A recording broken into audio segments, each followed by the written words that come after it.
Muy buenos días o buenas tardes o buenas noches. Estamos acá nuevamente en una jornada de entrevistas. El día de hoy nos acompaña el inigualable Lucas Carena. ¿Cómo le va, estimado? ¿Cómo estás, Anónimo? Muchas gracias por la invitación. Qué alegría poder finalmente concretar esta charla, esta conversación que teníamos pendiente. Gracias por la invitación, muy contento. Y bueno, un saludo muy grande para el público que te sigue ya desde hace rato. Excelente. Muy contento de estar aquí. Yo también, como te comentaba antes de empezar la entrevista, yo le veo muchísimo a tu canal, al canal en el que participabas, que era TLB1. Ya en el Ujú. 2015 ahí empecé a interiorizarme con el conflicto en Siria, de todo lo que estaba ocurriendo, con los testimonios de esta misionera que había, una chica argentina, y luego también conocí a Ujú. Laje a través de TLB1, y por sobre todas las cosas, lo que más me encantaba de ese canal, que no sé si sigue vigente, no sé si lo censuraron, creo que sí, era La Brújula. Me vi todos los programas de La Brújula que hacían tanto tú, Lucas, como Pablo Davoli, que era muy entretenido de escuchar. Un agrado a todos, sí, de verdad. Excelente trabajo. Bueno, gracias por seguirnos. Y la verdad es que con la brújula lo que ocurrió fue que nosotros, previendo también algún atentado, porque en su momento lo sufrió el canal, un sabotaje interno, fue un sabotaje físico en los estudios del canal, se infiltró una persona, no voy a dar nombres porque hay todo un conflicto que llegó a los tribunales, entiendo, que por interpósita persona se acerca a Juan Manuel Suaje Pinto, que es el director de TLB1, pidiendo ayuda, ¿no? En una situación desesperada, con el hijo, con un crío, con un joven. Se alojaron por una noche en el establecimiento donde estaba emplazado el canal TLB1. Mm, Y resultó ser que este muchacho era un miembro de la inteligencia, parece ser, un servilleta, como le decimos acá, para los servicios trabajaba, saboteó eh, los equipos, las computadoras, y se robó unos discos rígidos donde estaban los files de los programas. Hasta ese entonces, estamos hablando de esto año 2015 de haber sido. Ese fue el primer atentado que sufrió el canal, en una época en donde no había, hoy hay un despliegue de pensamiento alternativo muchísimo más vasto, está más atomizado, pero en aquella época TLB1 nucleaba gran parte de lo que era el pensamiento alternativo de Argentina, ¿no? claro.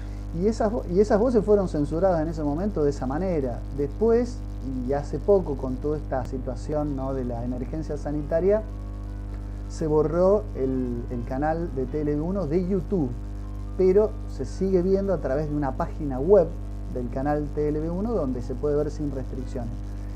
Pablo, anticipándose a esa posibilidad, logró descargar varios programas de La Brújula y los subimos a un canal que es un canal de YouTube de La Brújula, así que invito, si querés, a la gente que te sigue a suscribirse y a compartir los contenidos del canal, y contarte también que La Brújula este año retomó en un canal de Rosario, de donde tanto Pablo como yo somos oriundos, Conclusión TV, retomamos nuevas emisiones del ciclo La Brújula, pero ya no por Tele1, sino por Conclusión TV, o sea que hay nuevos programas de La Brújula. Yo mañana voy a compartir uno en mi canal personal del Gibelino, pero los estrenos los van a poder ver en el canal de La Brújula, así se llama, el canal La Brújula en YouTube, búsquenlo, y ya que están, suscríbanse y compartan los contenidos. Pero están la mayoría de los programas, los pudimos recuperar Casi casi todo, todos. sí. Algunos bueno, se perdieron con la censura esta vez de YouTube directamente, ¿no? Claro, claro. Excelente noticia. No tenía idea que continuaban los programas y como tú bien dices, yo solamente al meterme al canal de YouTube de La Brújula veía programas ya emitidos hace varios años atrás. Entonces yo tenía en mi interior yo pensaba que eran, claro, un canal de respaldo simplemente, pero qué bueno que hayan a seguir haciendo su programita. Ahora tenemos nuevos contenidos, los estamos generando a partir de ahora. Habíamos empezado el año pasado, hicimos unos 4 o 5 programas por la situación esta de la emergencia sanitaria. Se nos, bueno, se nos hizo difícil la presencialidad, lo interrumpimos, hicimos un par de programas así digamos, por esta vía, ¿no? Y este año retomamos en estudio otra vez, con cámaras de alta definición, digamos, a 3 cámaras, bueno, con estudio de TV y, bueno, la mar en coche. Así que estamos contentos de volver, de retomar, y un poco también es una forma de devolverle la gratitud que sentimos a tanta gente que nos pedía el regreso y que nos sigue hasta el día de hoy. Así que estamos en ese sentido muy contentos con Pablo y nos es muy grato poder retomar como para devolver ese pedido y esa solicitud de, bueno, de continuar con las emisiones de un programa que se convirtió en una especie de clásico, ¿no? Sí. Algo así lo podemos llamar, Sí, y yo estoy muy contento con esa experiencia. Totalmente. Pero bueno, nos saltamos la primera pregunta que yo suelo hacer, dada la emoción del momento, porque de verdad es como estar con una estrella de cine. Cuéntanos, Lucas, ¿quién es Lucas? Para los que nunca vieron La Brújula y no te conocen desde nunca, cuéntanos. Mira, hace poco charlando con una coterránea tuya, que a quien conoces, Viviana. Sí. Bueno, yo le contaba que en realidad yo particularmente trato de, también por mi formación, de hablar poco de mí, pero no para frustrar ninguna entrevista que me hagan. Primero por a ver, no quiero empañar el mensaje que trato de transmitir permanentemente. Después, si lo hago bien, lo hago mal, lo juzgará la gente, lo juzgará quienes escuchen las entrevistas que hago o los discursos que doy. Pero para no empañar, ¿no?, con o teñir de egolatría el mensaje, siempre uno se trata de subordinar al mensaje. Pero es verdad que a veces la gente necesita conocer al mensajero, y estoy de acuerdo que a veces hablar de uno ayudan también a aquellos que nos escuchan a poder interpretar el mensaje que uno da. Entonces yo, de un tiempo a esta parte, dejé de ser negativo, ya te digo, por un acto de extrema humildad que aprendí de aquellos grandes pensadores que se rebelaron contra, no solamente contra la decadencia de Occidente, sino contra el mundo moderno, como Julius Evola, que por ejemplo cuando Evola escribe su biografía llamó su autobibliografía, porque en su autobiografía lo único que hacía era citar aquellas fuentes que le habían servido de inspiración intelectual para escribir lo que escribió. O sea que en ese acto de extrema prudencia y de extrema humildad, Evola, en vez de hablar de él mismo y de su historia, que lo hace, pero lo hace solapadamente, habla en realidad de quiénes fueron sus maestros. O sea, hablar de mí es hablar de quiénes fueron mis maestros. Por eso él habla de su autobibliografía y no de su autobiografía. Qué bueno. Pero, claro, materia, digamos, al margen. Yo soy un argentino, rosarino, nací en la ciudad de Rosario en el año 1979, tengo 41 años. Bueno, soy docente, escritor. Me he dedicado a estudiar sobre todo, bueno, desde el punto de vista académico y extraoficialmente, temas relacionados a la ingeniería social, cómo las ideas se instalan bueno, en las sociedades, es decir, cómo en el tejido social hay distintos niveles de permeabilidad a la instalación de una idea. Me ha fascinado la psicología de masas, la psicología social. De hecho, las dos materias que yo enseño en la universidad son sociología y psicología social en una carrera de psicología, aunque yo no soy psicólogo, soy licenciado en Ciencias de la Comunicación y tengo una maestría en psicosociología y bueno, en diseño de estrategias de comunicación. Y en realidad soy un nostálgico. Yo me defino como un nostálgico, alguien que ve periclitar el Occidente que alguna vez fue grandioso, un Occidente que tuvo altos valores morales, ¿no?, que tuvo una mirada trascendente, que tuvo una concepción metafísica del mundo, y que de pronto se vio destruida por dos ideologías que son hijas de la modernidad protestante, que son el liberalismo que ha destruido al hombre materialmente, porque ha infundido de manera subrepticia un egoísmo disfrazado de libertad individual, y ha destruido materialmente porque en el fondo lo que hace es defender el statu quo de los que están en las capas superiores y de los poderes más concentrados de la economía, que condenan como parasitario, por ejemplo, al Estado porque cobra impuestos, lo cual es cierto, pero silencian que el Estado cobrador de impuestos en realidad está al servicio de corporaciones que son prestamistas y usureras, y por lo tanto se aplica la lógica privada y no la lógica estatal a la hora de subordinar un Estado que cobra impuestos para pagar deuda externa, y no denuncian a los verdaderos parásitos del mundo, que son efectivamente los financistas, los especuladores, los banqueros. El liberalismo no habla, ¿no?, de la usura bancaria, tiene un silencio cómplice con eso. Y las ideologías de izquierda, que si el liberalismo los destruye a Occidente desde el punto de vista material, las ideologías de izquierda, el marxismo más particularmente, ha destruido a Occidente desde el punto de vista espiritual. Exacto. Es decir, en la batalla, digamos, por la cultura, lo que ha hecho ha sido destruir los cimientos de esa trascendencia, de esos valores trascendentes. Por supuesto que hay movimientos de izquierda nacional que denuncian, ¿no?, a la usura, y hay personas formadas en el liberalismo, y esto hay que admitirlo, tengo amigos liberales por los que siento mucho respeto, que son personas bien intencionadas que consideran a la libertad en un sentido supremo como un valor en sí mismo, e incluso como un valor fundamental. Yo, por supuesto que acá no condeno a aquellos que abrazan una u otra ideología.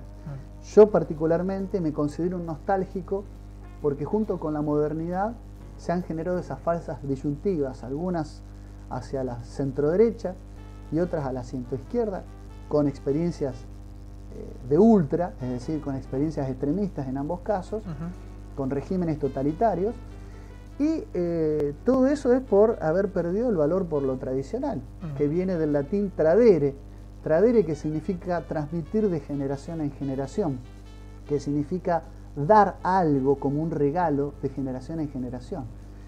Y ese bagaje, ¿no?, que se nos da de generación en generación, la tradición, es lo que a mi criterio ha quedado absolutamente en segundo plano en el mundo que corre, en los tiempos que corren.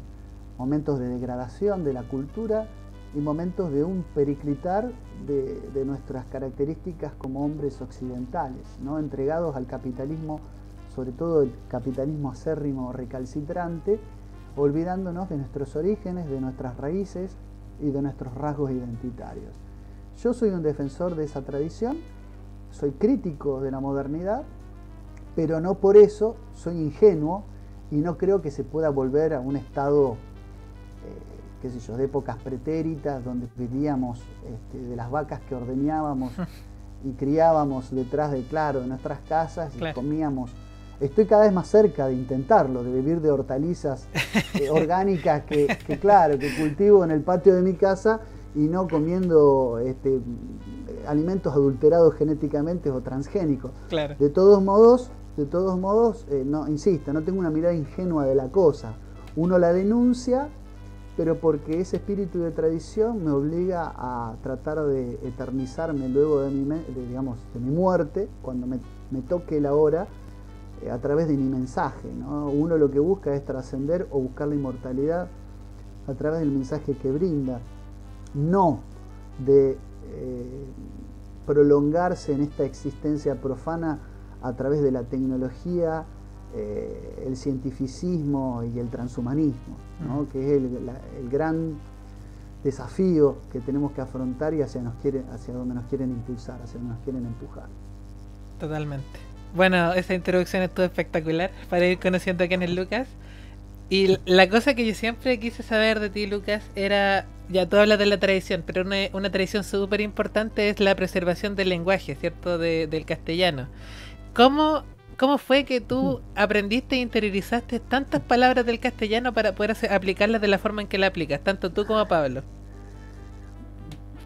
Mira, un autor que no es de mi mayor simpatía, Ludwig Wittgenstein, ¿no? Un austríaco, fundador de la filosofía analítica, decía que el idioma y la lengua el lenguaje, mejor dicho, no es aprendizaje, es adiestramiento, que no es lo mismo. Es decir, uno entrena la utilización del lenguaje. El lenguaje se aprende en la medida que uno lo usa. Por eso podemos entender las reglas de la gramática de un idioma extranjero, pero ponerlas en práctica es otra cosa. Y se aprende un idioma hablándolo y equivocándose. Cuando yo era estudiante tuve la suerte de tener importantes profesores, algunos con los que todavía estoy en contacto y con los que incluso no comulgo ideológicamente o pienso totalmente distinto, pero sí tengo que decir que eran grandes eruditos. Y una de las cosas que a mí me frustraba cuando era estudiante universitario era no entender el significado de una palabra. Incluso cuando una palabra sonaba, ¿no? ¿Bella? ¿Bella? Bella, sí, claro, exactamente, cuando la palabra está provista de una belleza. De hecho, para Jacobson es la función poética del lenguaje, es nutrir de belleza la propia palabra. ¿Por qué vamos a evitar decir que la poética es la parte estética del lenguaje, no solo la parte informativa, funcional? Entonces, cuando una palabra yo no la conocía, me la anotaba. En esa época no teníamos el acceso que tenemos hoy o sea, había acceso a internet cuando yo estudiaba, pero no teníamos ese acceso a tener un dispositivo móvil, claro, con banda ancha en cualquier lado, y poder decir, bueno, esta palabra la busco, enseguida me fijo qué significa, y que te salían aparte 4 o 5 diccionarios. Entonces yo la anotaba porque me frustraba no entender el significado de una palabra.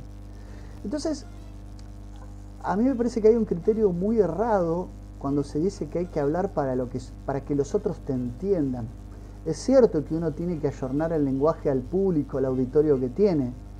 Es cierto que uno tiene que tratar de que el mensaje llegue.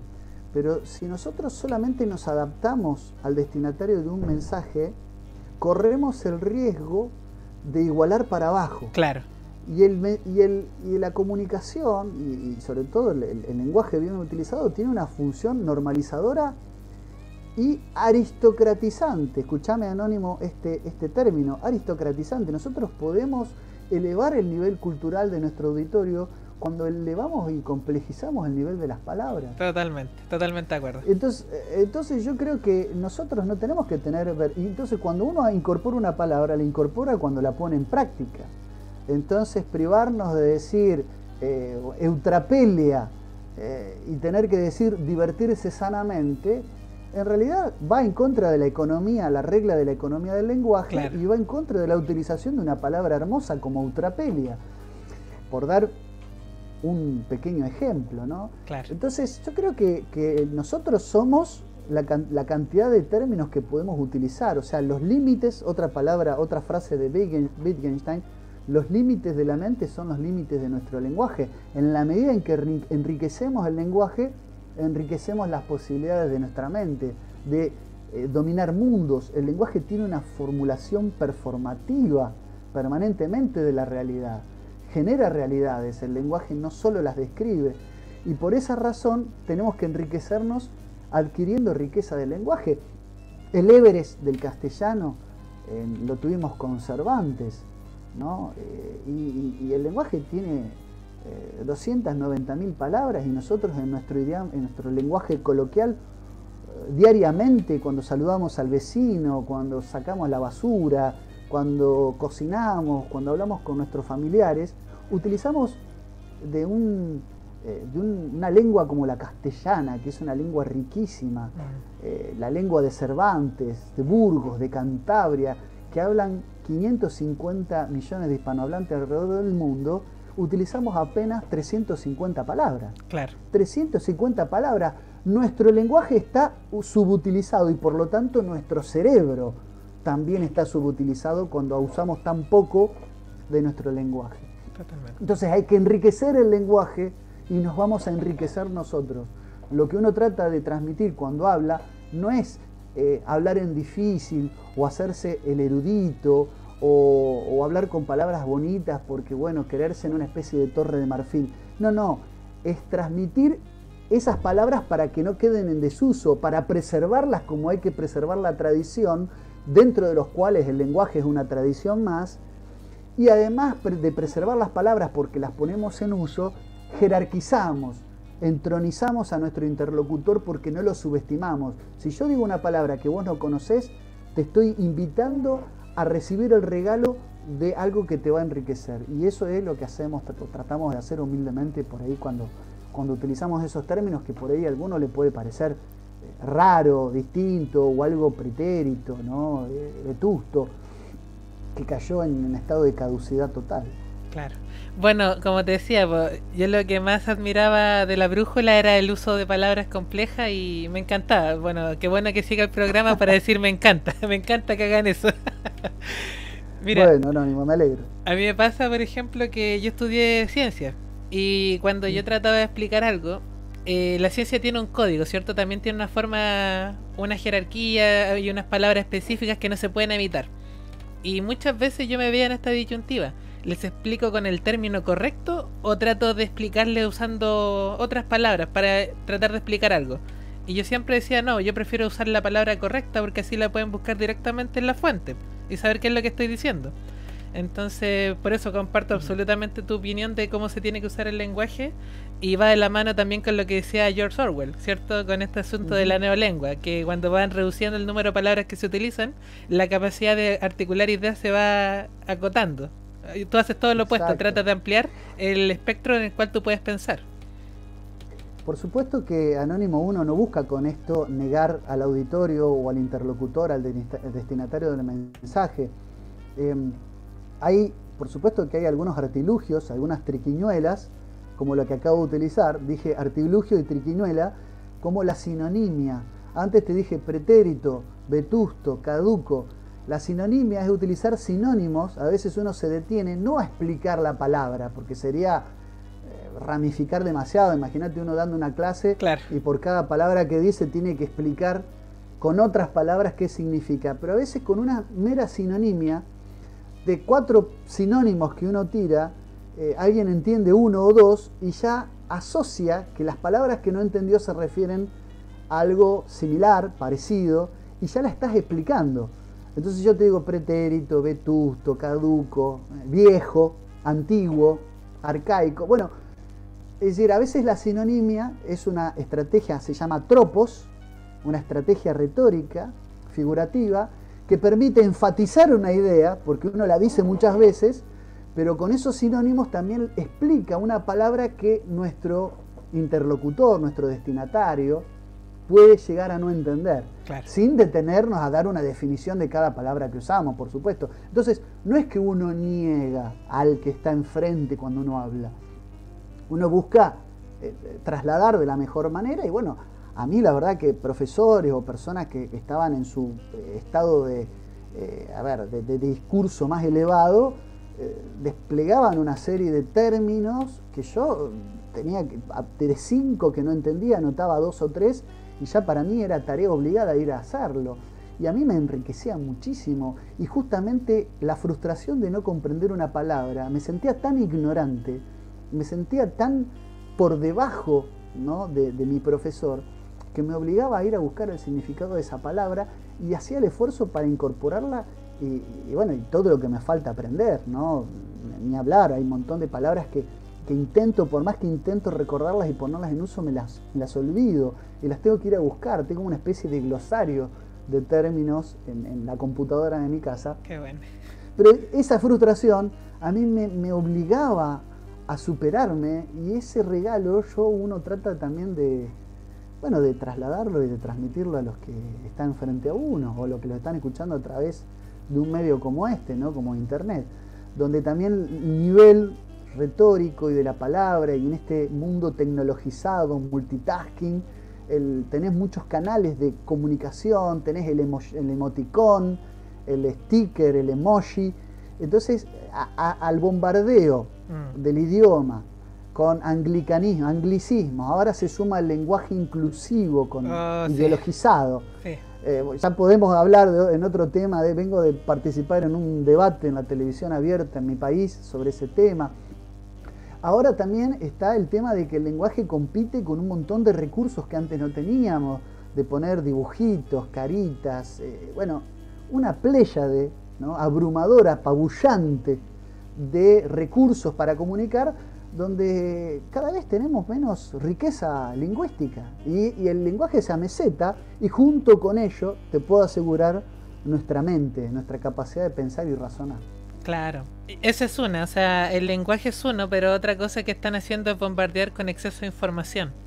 Te saturan con tanta información al mismo tiempo, tanta información audiovisual constante, que la concentración se pierde también. Se van mezclando unas cosas con otras para hacer que al final el coeficiente intelectual, el desarrollo cognitivo vaya deteriorándose. Y hay estudios ya que dicen que estas generaciones nuevas, que se esperaba que fuesen las más inteligentes de toda la historia, van a ser menos inteligentes que sus padres, por todo este bombardeo sistemático que se le está aplicando en la televisión, en la prensa, en las películas, en todos lados. Bueno, los autores, por mencionar alguno, como Manuel Castells, que no necesariamente, insisto, son de mi simpatía, ¿no? Que hablaban de la sociedad del conocimiento y de la sociedad de la información, o el paso de la sociedad del conocimiento a la sociedad de la información. Uno de los aspectos que consideraban crucial y que se iba a avecinar es esto, ¿no? Una primacía de la información en detrimento del conocimiento. Ya, claro, porque a esto hay que agregarle que el exceso de información genera un fenómeno que por ahí no tenemos el tiempo para discutirlo acá, que es el de entropía. Genera mucha inestabilidad. Es decir, un exceso de entropía, una información escueta, se contrapone con un exceso de redundancia. O sea, si yo doy demasiada información y me voy, por ejemplo, hablando por las ramas, también genero un ruido en la comunicación. Sí. Hay dos formas en que la comunicación puede ser ruidosa. Ruidosa no quiere decir que hay un zumbido, sino que es una comunicación fallida, una comunicación interrumpida. Esas dos formas de generar una comunicación ruidosa, un ruido en la comunicación, en el sentido técnico de la expresión, es por una carencia de información o por un exceso de la misma. El exceso de información también confunde, dispersa, desvía, superpone. Y bueno, efectivamente, en la sociedad de información las cosas son menos meditadas, son menos pensadas, menos interpretadas. El mundo de las significancias, el mundo de la semántica se aparta, hace un paso al costado para un mundo de la mera información y de la mera sintaxis, la asociación simple de informaciones que se superponen.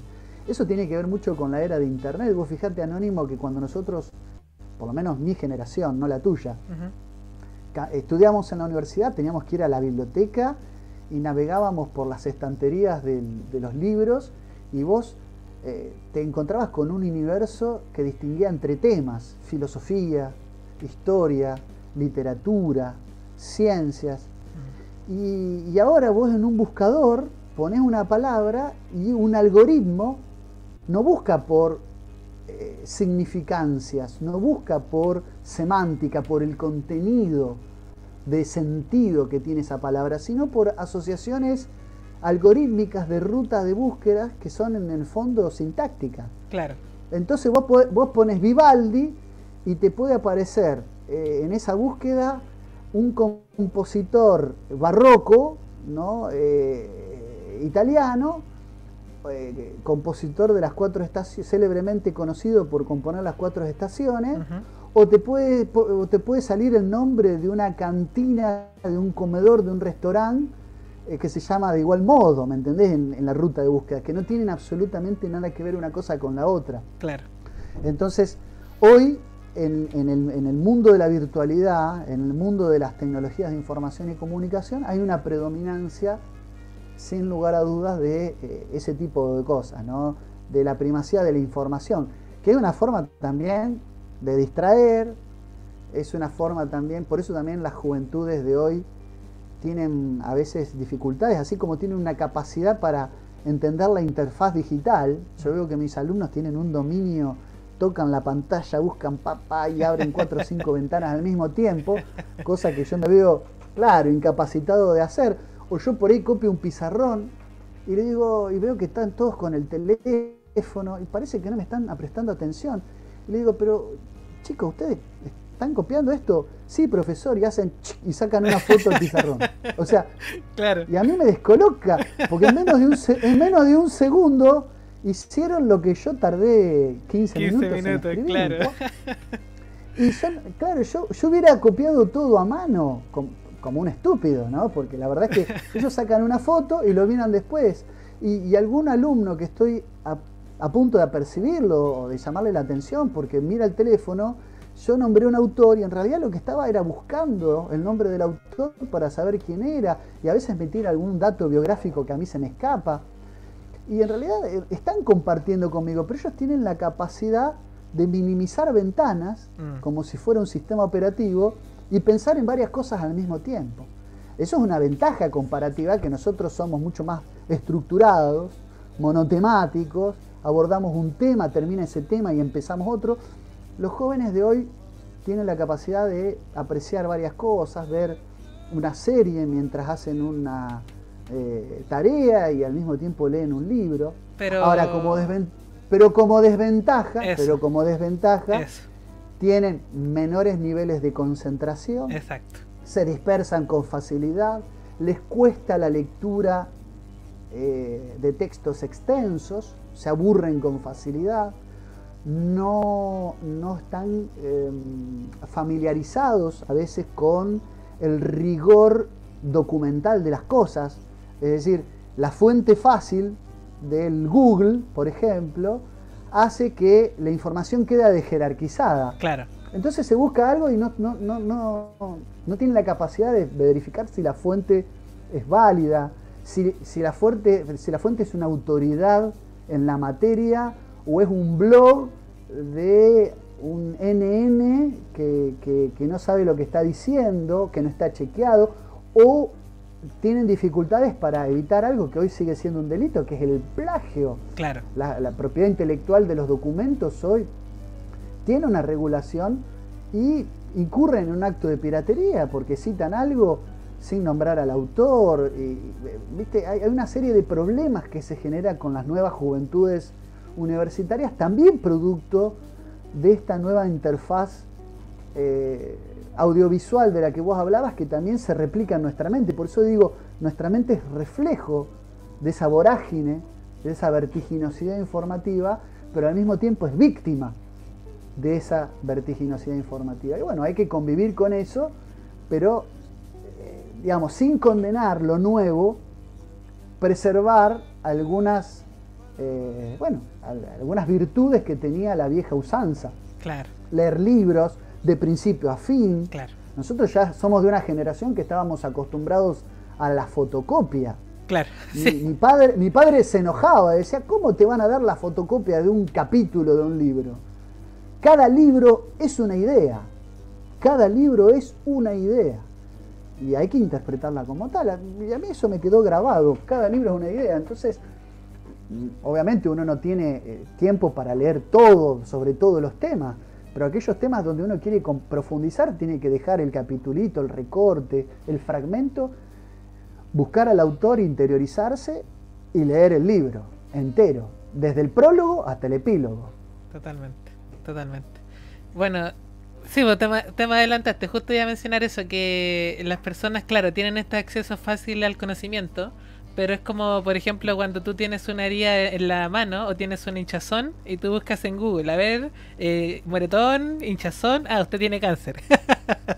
Entonces, claro, no es lo mismo quedarse con Google que ir por lo menos al Google Scholar, ¿cierto? Al Google académico, o por lo menos meterse a PubMed y saber un poquitito de cómo buscar información, que eso es lo que carece mucho de la juventud. La juventud se queda con las referencias que te manda Google, las primeras 5, y el resto, olvídate. Entonces Claro. hay un serio problema ahí. Y lo otro es que la interiorización del conocimiento tampoco queda, porque no está ese trabajo de ir a la fuente y trabajar, Ujú. e interiorizarlo y relacionarlo con otro conocimiento previo, porque están haciendo muchas cosas a la vez. Entonces no se concentran en una sola idea y por tanto no la pueden relacionar bien con la que sigue. Y tienen ese problema que no tienen la estructura después. Claro. Bueno, dificultades entre las cosas que podemos apuntar. Hay dificultades para rastrear lo que se llama el estado del arte. Cuando uno aborda un tema tiene que ver cuántos trabajos de investigación sobre ese tema hay previamente hechos y en qué profundidad. Claro. A veces uno cree que está navegando sobre lo novedoso, alguno se cree propietario de algún atisbo de originalidad y en realidad está repitiendo cosas que ya se dijeron Hace de 2000 años. más, en épocas de Aristóteles. Claro. O sea, hoy uno tendría que abordar uno tendría que abordar la obra completa de Aristóteles para darse cuenta de que el 80% de las cosas ya tienen su antecedente en materia académica, ¿no? En el maestro, en el magíster de esta girita, ¿no? Sí. En el creador del liceo. Y sin embargo, bueno, hay gente que todavía cree muy orgullosa que ha descubierto la pólvora. Claro. Y bueno, y una de las grandes flaquezas, ¿no? que de este momento posmoderno en el que vivimos, en épocas de la posverdad, es eso que vos decís, ¿no? Digamos, la dificultad es para entender lo que es información de rigor, y por eso hay que tener una formación previa, y hay que poder clasificar, jerarquizar, seleccionar. Esas actividades no las va a hacer la computadora por nosotros, ni el dispositivo móvil. Para hacer esa clasificación, jerarquización, esa taxonomización de las cosas, esa taxonomización de las cosas sería el término, necesitamos contar con una base. Y esa base te da la lectura extensa, la lectura reflexiva, el estudio en profundidad de las cosas. Claro. Que es una tarea, que por eso tenemos escuchar a los que saben, escuchar a los mayores. Claro. Nosotros tenemos una cultura, digamos, anticultura de la fragmentación, que ha hecho que durante mucho tiempo el anciano, el consejo de sabios, ¿cuántas sociedades tribales tenían al sabio o al consejo de ancianos? Y los jóvenes se sentaban a escuchar a los viejos porque eran los que sabían. Claro. Hoy la sociedad cibernetizada ha perdido ese contacto intergeneracional. No aprendemos de los ancianos. El respeto más Al contrario, hay una cuestión de respeto, pero no me quedaría solo con esa cuestión de meramente ética o moral de que hay que respetar a los mayores, que de hecho hay que hacerlo, sino que si uno escucha a los ancianos, va a descubrir un universo de cosas que se nos escapan hoy. Claro. En otras épocas, digamos, las personas eran más autónomas, sabían hacer cosas con sus manos, aprendían algún oficio, era obligatorio aprender algún oficio, y vos salías de la escuela secundaria sabiendo carpintería o herrería, y además después podés hacer tu carrera universitaria. Hoy eso ha quedado absolutamente, bueno, cancelado, porque el progresismo, que es un vicio de nuestros tiempos, parte de un dogma de que todo lo nuevo, por el solo hecho de ser nuevo, es mejor. Eso se llama falacia ad novitatem. Es decir, todo lo nuevo es mejor por ser nuevo. Sí. Entonces, cuando una sociedad está vertebrada sobre la falacia ad novitatem, considera que lo novedoso es bueno por el solo hecho de ser novedoso, empieza a menospreciar, a infravalorar la voz de los ancianos, de los viejos, porque representan el pasado, representan lo que ha quedado en desuso. Y así también los tratamos. Nunca hemos tenido en otra etapa de la historia una sociedad que fustigue y castigue tanto a nuestros jubilados, en materia de cómo viven, de cómo están postergados, la cantidad de hombres mayores que están en asilos prácticamente tirados ahí, ¿no? Abandonados a su suerte. Claro. Y eso habla de una inmadurez de la sociedad y una falta de respeto y de responsabilidad total. Una sociedad que no ha entendido nada. Una sociedad que, entre otras cosas, tiende al desarraigo. Porque cuando vos no conocés tu árbol genealógico, no conocés tus orígenes, tampoco podés desplegar para adelante y tampoco podés esperar que las generaciones venideras te paguen mejor. Te Claro. van a pagar con la misma moneda. Claro. Si es Entonces, que es una- porque no tienen descendencia. Exactamente, es un hombre, es lo que se llama en la posmodernidad la fuga del instante. Alguien llamó, no me acuerdo si fue Sigmund Bauman en este momento, un presente continuo. Vivimos en un presente continuo. No hay pasado ni hay futuro. Es como el Nowhere Man de los Beatles. Claro. No viene de ningún lugar y no va hacia ninguna parte. Carpe Ese es diem. el modelo de sujeto. Carpe diem. Pero vos fíjate que esa frase, que es una película muy interesante, se popularizó o se divulgó a la turba a través de la película La Sociedad de los Poetas Muertos. Esa frase sacada de contexto es aprovecha el día, carpe diem, aprovecha el día, que es un latinismo, pero que si uno va y busca el latinismo original, quiere decir todo lo contrario, porque el aprovecha el día no es el vive aquí, el ahora, no te preocupe lo demás, tiene como connotaciones hedonistas, también de un hedonismo que no es el de Epicuro, porque también está mal entendido, ¿no? El hedonismo en términos modernistas. Es como el no me importa nada, es el vive ahora, es el disfruta hoy, mañana veremos. El carpe diem, la frase completa es carpe diem memento mori. Aprovecha el día, recuerda que vas a morir. Con lo cual la frase original... yo pensaba que eran separados. Porque claro, yo siempre decía, memento mori, recuerda que vas a morir, por tanto disfruta el momento. Carpe diem, memento mori, claro. Significa aprovecha el día, recuerda que vas a morir, claro. Que no vas a vivir para siempre. Eso significa, no dejes para mañana lo que puedes hacer hoy. Claro. Esfuérzate ahora, no pierdas las oportunidades, apuesta por ti mismo, esfuérzate. Eso significa la frase. La frase original significa no seas holgazán y animate. Es decir, jugate por lo que querés y por lo que creés. Claro. Cree en vos mismo. No pierdas la oportunidad. El tren de la oportunidad pasa una sola vez. A eso va dirigida la palabra. Y yo creo que la película en algún momento lo refleja, ¿no? No da un mensaje sino que uno no se priva. Pasa que, claro, esa frase en una sociedad represora, en las sociedades represivas, implicaba que muchas personas seguían la carrera, por ejemplo, los estudios que sus padres querían, no lo que les gustaban, se casaban a través de matrimonios arreglados, por conveniencia, todo estaba orquestado. En todas esas sociedades, ¿no? de orgullo y prejuicio, también como la novela también llevada al cine, claro, el carpe diem implicaba eso, un poco de pensar en lo que te hace feliz, claro. ¿no? Ahora, en las sociedades de hoy del libertinaje, la resignificación de la frase implica, al contrario, es que el tiempo pasa, aprovechalo, me refiero a las generaciones millennials y centennials, podríamos decir. Gente, estimados, por favor, el tiempo pasa, hay que esforzarse ahora porque el mercado laboral es sumamente competitivo,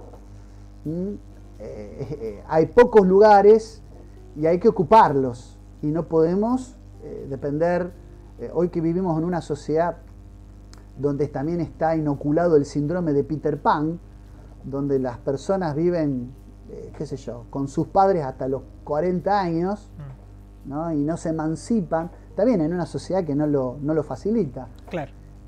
Bueno, esa frase creo que hoy debería tener un sentido contrario a muchas veces al que se le quiere dar, ¿no? Me parece a mí. Claro, totalmente. Bueno, hace un rato cuando te hablaba de respeto es porque acá en Chile, no sé si en Argentina, probablemente sí, está el dicho este de respetar las canas.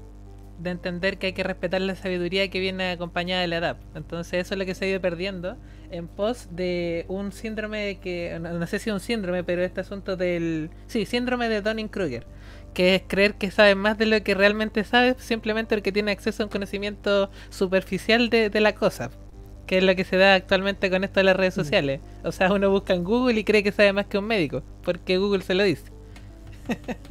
Y fíjate que yo me dejé la barba porque tengo canas en la barba. Como no las tengo todavía en la cabeza, me dejé la barba a ver si me gano el respeto de alguien. Qué bueno. A ver si alguien respeta, claro, las canas que sea la de la barba.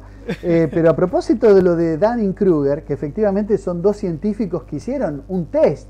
Esta no es simplemente una denominación.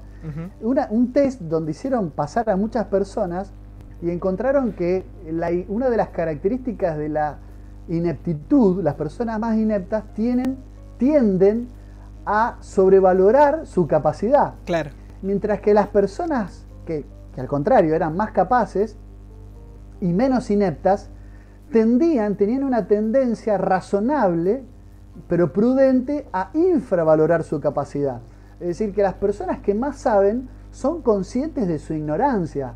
Y las personas, según lo que hace el estudio de Dunning-Kruger, absolutamente ignorantes, que pasa mucho, ¿no? Hoy el facilismo, hay muchos millennials que quieren hacer una carrera rápida de no más de 2 o 3 años y quieren pasar automáticamente a ser CEO, gerentes de una empresa transnacional. Claro. Claro, y abrir una cuenta en Suiza.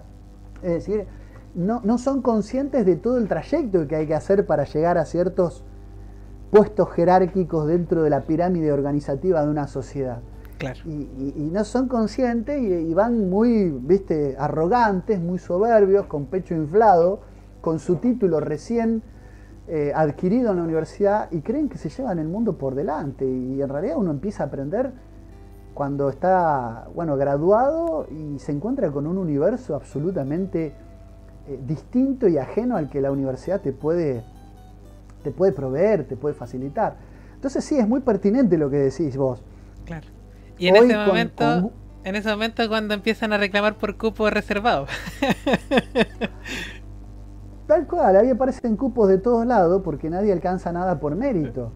Entonces, como vos decís, hoy con el maestro YouTube y con el maestro Google, todos son sabios desde la casa. Claro. Y todos dan lecciones y te corrigen. Nos pasa, que a veces hablamos y, qué sé yo, puede pasar, uno habla a veces 1 hora en un programa y comete alguna imprecisión, porque es lógico que eso pase, y aparecen algunos, con sentencias lapidarias acerca de que no, esa no es la fecha.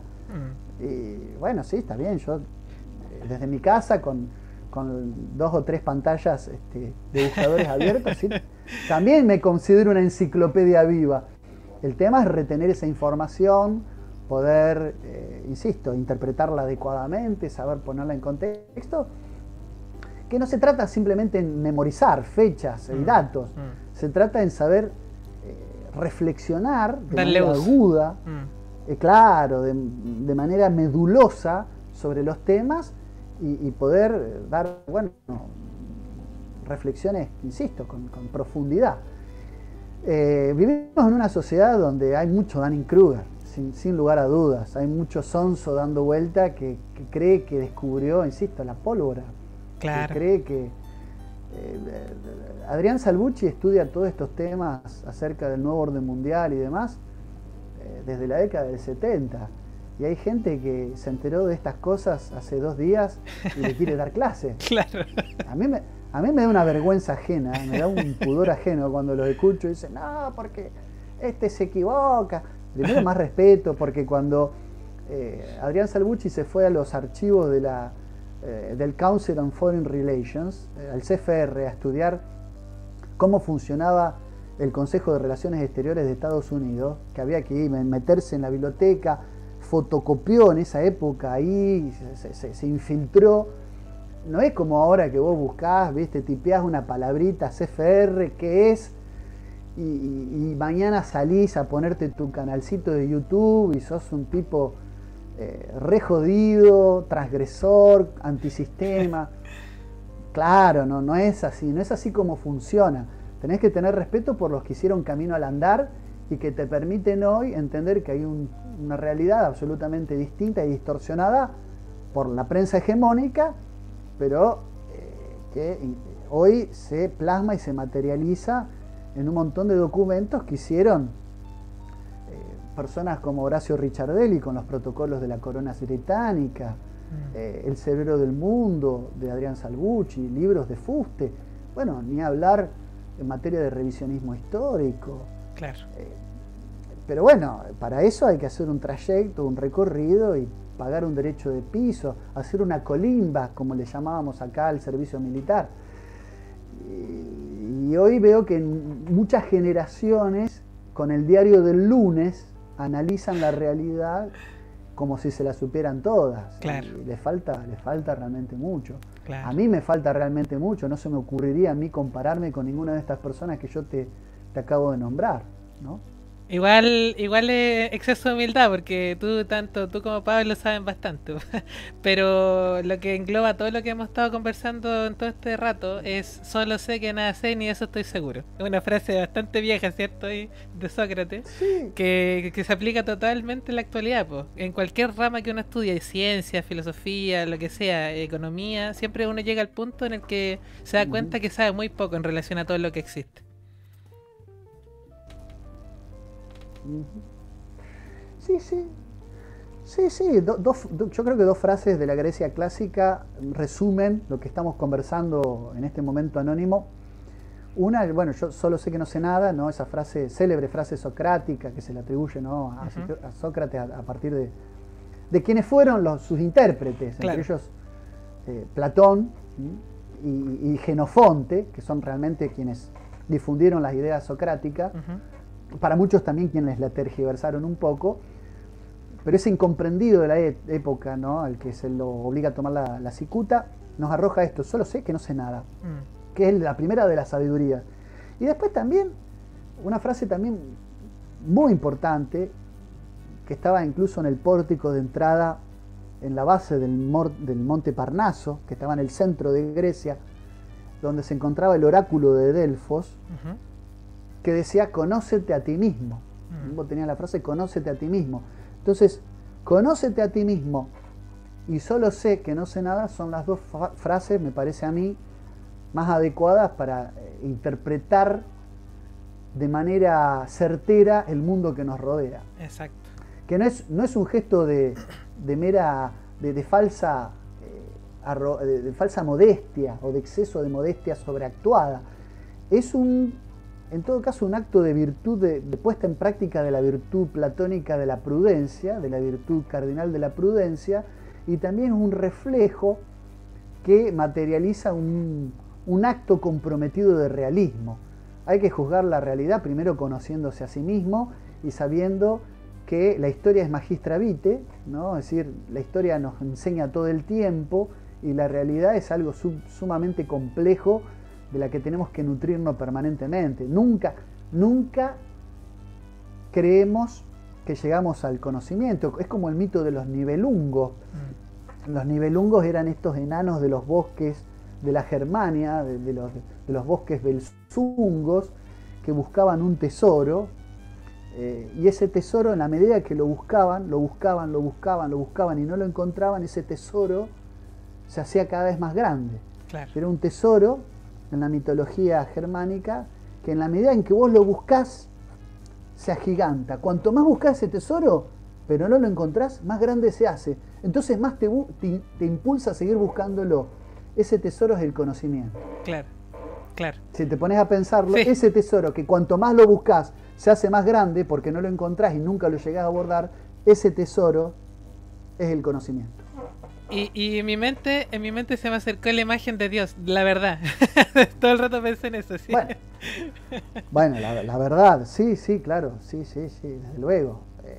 La verdad, para según in de veritate, para Tomás de Aquino, claro, es una adecuación, es una correspondencia entre la cosa y el entendimiento. Claro. Es decir, la verdad tiene que ver con el conocimiento. Por eso, para poder acercar la aproximación a la verdad, tiene que ver estrictamente con un conocimiento. Por eso la mente se entrena, se prepara para acercarse a la verdad. Por eso hay verdades que las sociedades masificadas, las sociedades ignorantes, no pueden asumir. Es decir, a veces hay evidencias de cosas que la gente parece enceguecida a no querer verlas. Es como decía Mark Twain, frase que siempre utilizaban también los amigos Albucci y Romero en TLV1. Es más fácil engañar a la gente que convencerla de que ha sido engañada. Claro. Es más fácil engañar a la gente que convencerla de que ha sido engañada. ¿Por qué? Porque hay una suerte de arrogancia de Dunning-Kruger, hay una suerte de arrogancia del bruto, del iletrado, del ignoto, del neófito, de no asumir su error. Entonces, con tal de no asumir que se equivocó, prefiere una nueva dosis de engaño. Claro. Bueno, por eso el conocimiento es humildad y la ignorancia está asociada con la arrogancia, con la falta de humildad. Claro. No, es que iba a comentar que en la actualidad, en esta sociedad líquida, ¿cierto? Como dice Bauman, en la cual no existe nada sólido, la identidad está totalmente disuelta y tu identidad se basa en tus ideas, en lo que tú defiendes. Claro, cuando a ti te destruyen esos esquemas en los cuales tú sostienes tu forma de ser, lo que eres, claramente te afecta.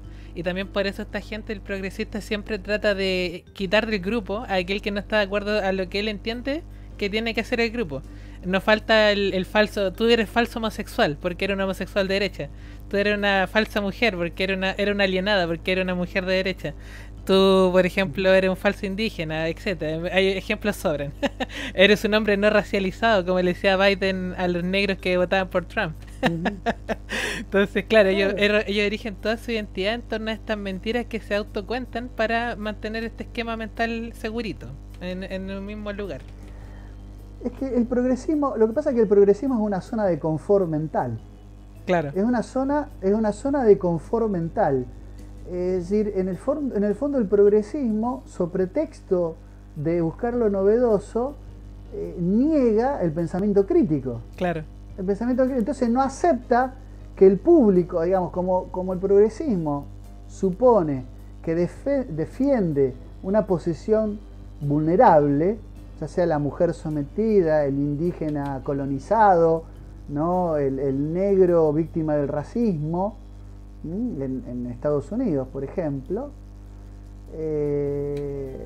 con el Black Lives Matter y demás, viene un Biden y no puede creer que su discurso no sea aceptado por el público objetivo, claro, para la cual fue perfilado ese discurso performativo. Es decir, no puede aceptar que el cliente elegido por el que esboza determinado discurso no lo compre. Dice, pero si vos sos el privilegiado de mi discurso, no, yo no necesito tu discursividad para sentirme libre ni autónomo. Las mujeres no necesitan el feminismo para emanciparse o liberarse de un hombre minusválido y por ello maltratador. No necesitan de... Aparte, es un relato. Es un relato, es decir, el progresismo es un relato. Como dice Pablo Davoli, es casi un capricho infantil. Sí. El progresismo es casi un capricho patológico. Sí. Y es una zona de confort donde lo que se sale de esa discursividad es condenado. Porque en el fondo el progresismo que ha confiscado ha tenido habilidad para confiscarnos algunas palabras, como por ejemplo la palabra diversidad. Yo te digo algo diverso y enseguida pensás en el discurso progresista. O la palabra plural. Yo digo, bueno, hay que ser plurales. Y el progresismo, inmediatamente que promueve la pluralidad, funda su discursividad en el pensamiento único. Claro. Porque no se puede pensar de otra manera. Detrás de las policías de pensamiento, de los fact-checkers en internet, de la censura, siempre hay algún señalador que viene de la progresía y de la extrema izquierda. Siempre. Totalmente, totalmente. Y está este asuntillo Están estas personas que, claro, empiezan a discriminarte y empiezan, al mismo tiempo que están discriminándote por tener tal postura, abogan por el fin de la discriminación. Siento que la discriminación es algo instintivo y necesario para la humanidad. O sea, ellos van al mercado y yo me imagino que no escogen la fruta podrida, escogen la que se ve mejor.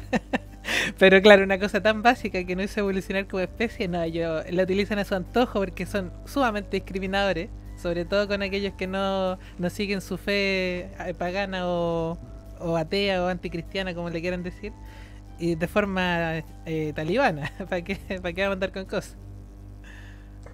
La discriminación es un acto supremo de la inteligencia. Si no discrimináramos, o sea, de la discriminación en el sentido genuino de la palabra, por eso digo, son términos que han sido confiscados por sectores ideologizados. La discriminación es un acto supremo de la inteligencia porque de ello depende nuestra capacidad de discernimiento. ¿Cómo voy a discernir en que algo es bueno o malo, pero no en términos morales, que así debería ser, sino que algo es bueno o malo para mí?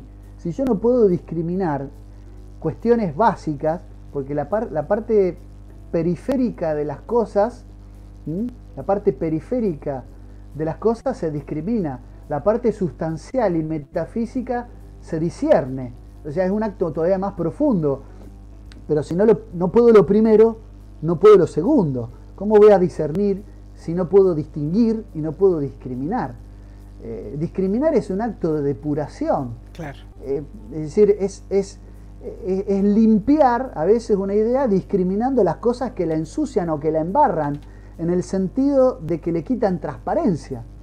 Claro. Es decir, es como el acto de amalgama, donde yo separo los metales preciosos, ¿no? Dentro de una mina. Es decir, para poder, la alquimia, ¿no? tenía con elementos químicos, buscaba la pureza del metal precioso, la alquimia no en el sentido lindante con la magia, que era convertir cualquier material en oro, sino la parte de la alquimia que tenía, fíjate que estoy discriminando justo en este momento, la parte de la alquimia que tenía que ver con la precursora de la química moderna, que utilizaba ungüentos, brebajes, para tratar de que ciertos materiales queden depurados de cosas que funcionaban como elemento contaminante. Bueno, para tener ideas claras, para clarificar las ideas, tenemos que discriminarlas, distinguirlas, pero también discriminarlas, que tiene que ver con desproveerlas. Pero en este acto, una idea que está desprovisto de aquello que lo empaña, que lo ensucia, la fortalece, no la deja minusválida, ¿se entiende? Totalmente. Entonces, también una de las tantas terminologías confiscadas por el progresismo de izquierda es la palabra discriminación, que es una palabra que se ha convertido en maldita. Sí, totalmente. Claro. Otra es la palabra, qué sé yo, distinto o desigual. Por eso te digo, el progresismo tiene un mérito, ¿no? Que en la misma frase te pueden poner dos palabras como plural diverso y al mismo tiempo igualitario. Ahí se te pegó un poquitito, ahí se pegó un poco la imagen. A pensar lo plural lo plural y lo diverso tiende a lo distinto, mientras que lo igualitario da la idea de todo lo contrario. Y la verdad es que la izquierda tiene el mérito de haber logrado se ha adueñado de la palabra plural y diverso y se ha adueñado del igualitarismo. Y te la mezclan en una frase y la utilizan a su favor. O sea, si vos buscás igualdad, te acusan de ser poco plural, claro, de no buscar lo distinto y lo diverso. Y si vos buscás lo diverso, en lo que a ellos no les conviene, te acusan de ser poco igualitario. Claro. Es maravilloso. Nada, sí. Bueno, por eso tienen tantos lingüistas los pensadores de la nueva izquierda. No es de extrañar. Bueno, yo tenía pensado muchas preguntas, pero ha sido tan rica la charla que yo creo que vamos a tener que dejarlo para otra, porque me mandaron una pregunta a través de Flow y me gustaría hacértela. Viviana te escribe y dice: saludos anónimo y saludos al distinguido invitado. Una consulta para él. cree que más adelante la juventud, a pesar de toda esa velocidad de la tecnología, pero la poca comprensión que esta conlleva, llegará a ser más reflexiva, investigadora y a desarrollar un pensamiento más crítico para así convertirse en intelectuales que beneficien a nuestras sociedades para que éstas mejoren? Si no lo creyera, no haría todo lo que hago. No tendría un canal de YouTube, no haría La Brújula, no escribiría libros, porque van dirigidos a ellos. Claro que lo creo. Yo no subestimo a esa juventud. Creo que tiene pros y contras, que tiene aciertos y desaciertos, que tiene defectos y virtudes. Y como todo, ya que hablamos de discriminar, hay que separar el trigo de la cizaña. Esto es un poco, y no me quiero poner en profeta ni en bíblico, pero es como la parábola del sembrador. Uno tira semillas, las esparce, y algunas caen en tierra arenosa y se secan al sol, otras caen en tierra fangosa, en arcilla, y se ahogan, y solo algunas semillas, muy poquitas, quizás las menos, caen en tierra fértil. Con que esas semillas, que son las próximas juventudes, digamos, las juventudes venideras de los tiempos futuros, germinen y se conviertan en árboles que dan fruto, todo el esfuerzo que se hizo valió la pena. Entonces, claro que lo creo. Yo tengo una fuerte apuesta en la juventud y en las generaciones futuras, y hay muchas que ya están despertando y que tenían sentido crítico. Yo sería una sola pequeña cosa, yo sería, Viviana, cuidadoso con la palabra intelectual. Yo no busco el intelectualismo como una especie de onanismo de la mente, del conocimiento. No me refiero, no busco el intelectualismo como la fagocitación del tragalibros, de la erudición por la erudición misma. Yo creo en el ethos del guerrero, pero el guerrero no es un bruto, no es un bárbaro. El guerrero, que es un luchador del espíritu, que se forja como alguien preparado para la batalla, tiene que estar formado, porque ahí es donde va a dar primero la batalla, desde el mundo de la oralidad, desde el mundo de la comprensión y el conocimiento, desde el pensamiento recto, sabiendo enfrentarse a los ataques del rival, del enemigo ideológico. Y si también, y así lo pide la providencia, poner el cuerpo y la inmolación, ¿no?, en acto, así también entregarse físicamente, si lo tiene que hacer, también es necesario. Pero yo no busco hablarle o no busco hablarle a una juventud que se presenta, que se prefigure intelectual, sino que se entienda y se prefigure como guerrera del espíritu. Y el guerrero es una persona que tiene que ser tan hábil con la pluma como con la espada. Sí. Siempre he pregonado ese espíritu guerrero, que no tiene nada que ver con la barbarie ni con la violencia, sino con dar la verdadera batalla, que es el batalla por el bien, la verdad y la belleza, ¿no? Sí, totalmente. De hecho, a mí también me da un poco de... Como que trato de evitar la palabra intelectual. No me gusta que se me compare con intelectual después de que leí El opio de los intelectuales. Como que tampoco la demonizo. O sea, no, está bien, claro. el que quiera hacer su carrera. Yo lo que digo es que hoy por intelectual también entendemos al erudito de universidad. Y la verdad es que la academia hoy se ha convertido también en otro redil del sistema para vaciarnos de contenido. Claro. Hay en foros y en círculos de la más alta academia muchísima palabrería y poco espíritu de defensa por lo verdadero, por el conocimiento de las verdades profundas y plenas, de los valores perennes.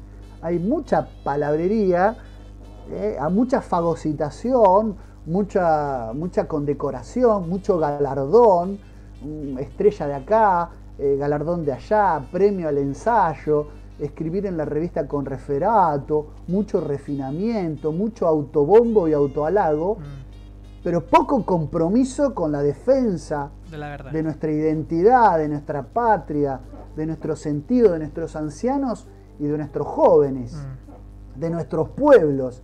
Ahí solamente va a prevalecer el guerrero y va a perecer el que es espiritualmente débil, no solo el intelectualmente débil, el que es espiritualmente débil va a perecer. Totalmente. De hecho, solamente un postdoctorado en género te puede creer realmente que un hombre puede cambiar a ser mujer con amputarse los genitales. Solamente él puede creer eso, el resto yo creo que no lo hace. De verdad que no creo que realmente lo crea. Yo creo que más es por seguir la moda.